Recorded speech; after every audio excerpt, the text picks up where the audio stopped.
There's a creature lurking in the dark that doesn't just kill you, it paralyzes you, drags you underwater, and keeps your magic as a trophy.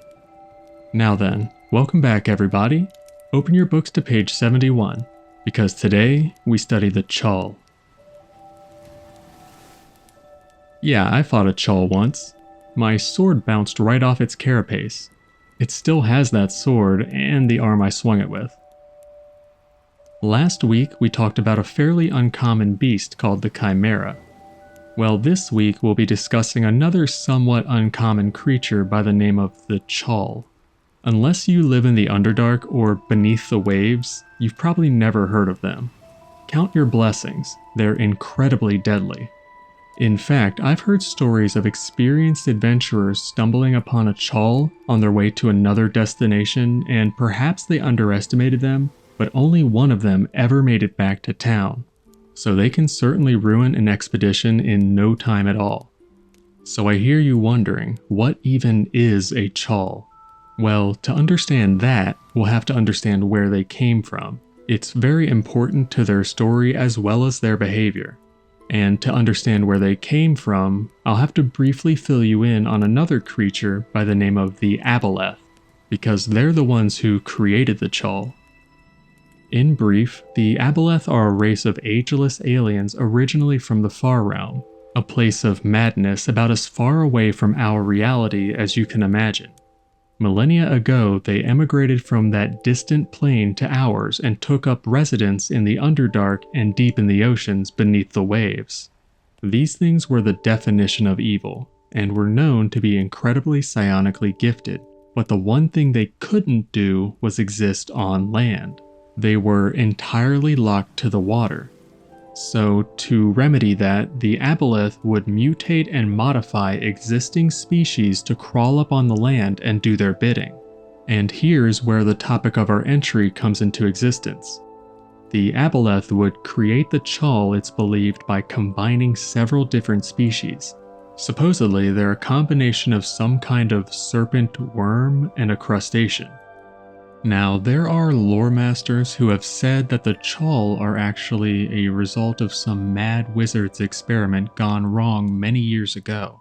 But I believe the most recent scientific consensus is that they did indeed form as a result of the Aboleth. And after this many years, it's almost impossible to know the truth for sure, so we'll just go with what the experts say.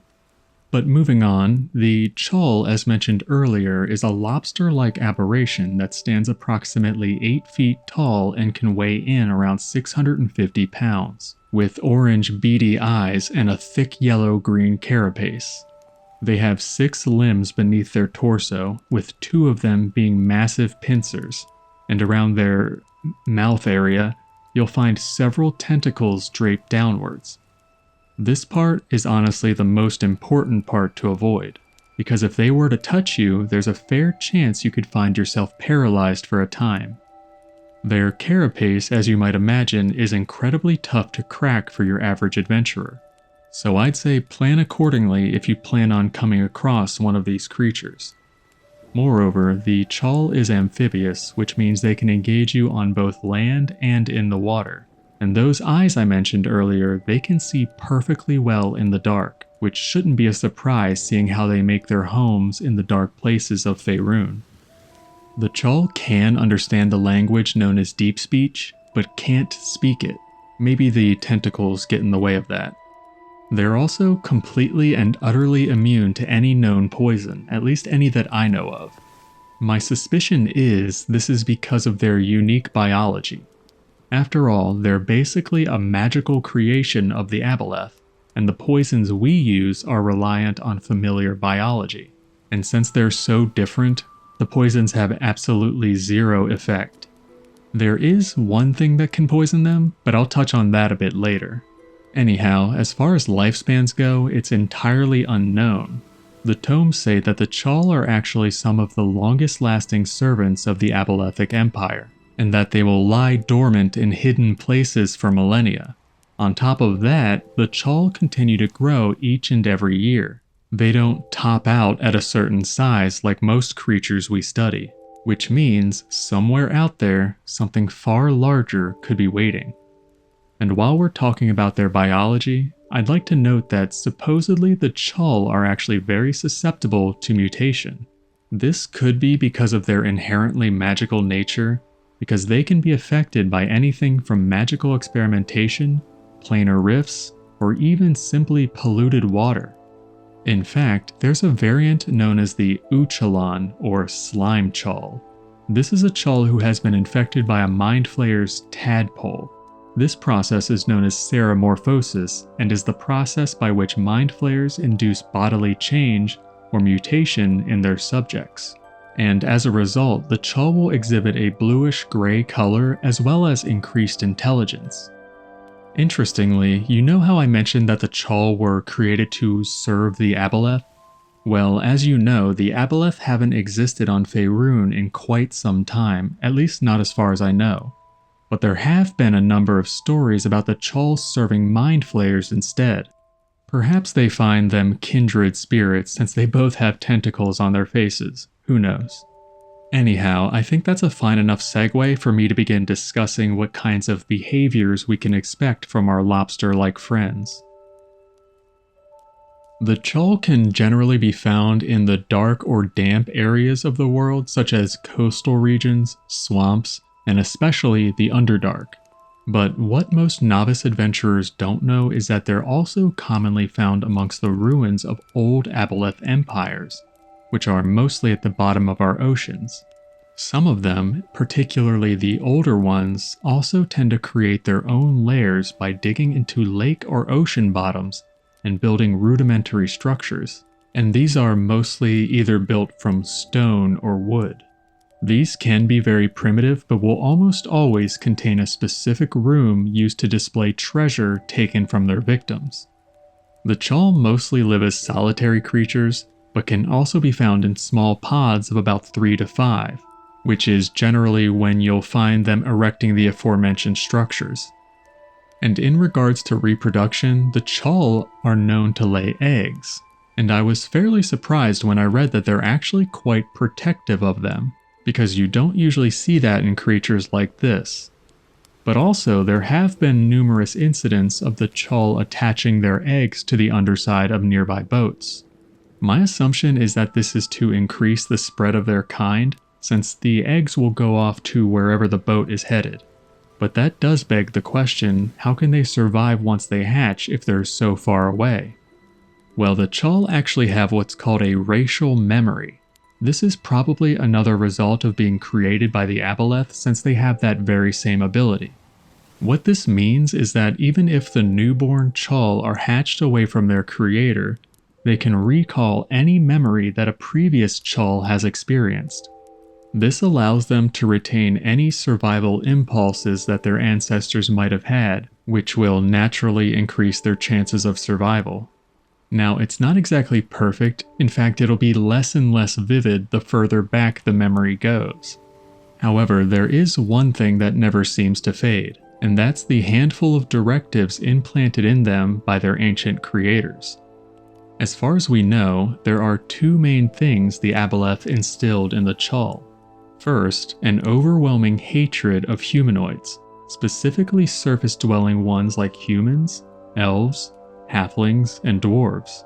They're compelled to attack and devour them at all costs. However, interestingly, they won't attack other aberrations like mind flayers. Again, my assumption is that the mind flayers look sufficiently distinct and the Chuul don't consider them a surface-dwelling humanoid. The second directive is to go forth into the world and acquire whatever magic they can and return it to the Aboleth. Now, as I said earlier, the Abolethic empires are no longer around, but even still, the Chuul will gather up whatever magical items they can find and simply return it to the ruins of these ancient empires, likely stockpiling them in anticipation for when their creators finally return. Honestly, it appears as though these creatures will just eternally follow these 2 directives until they're either given new ones by an Aboleth, or they die. But let's move on to the last section. Let's discuss what one can expect if you're to engage in combat with a Chuul. These guys may not look like much, but they're deceivingly competent in battle. The Chuul, standing at 8 feet tall, are immensely strong, easily overpowering most fighters you and I might know. So be careful if you do move into melee range with them. However, despite being amphibious creatures, the Chuul are not particularly good swimmers, so there's a good chance you can keep them at least at arm's length. The frustrating thing is, however, the Chuul are known to employ ambush tactics. They'll wait nearby, partially submerged in murky water, and once it senses acceptable prey, it'll suddenly emerge, likely catching its prey off guard. So keep your eyes peeled if you're in their neck of the world.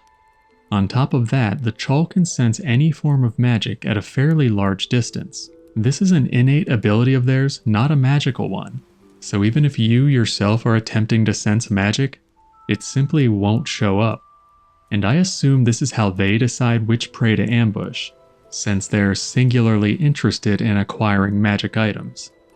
But once the ambush begins, the Chuul will almost always start by attacking with its pincers, which allow them to grapple their victim.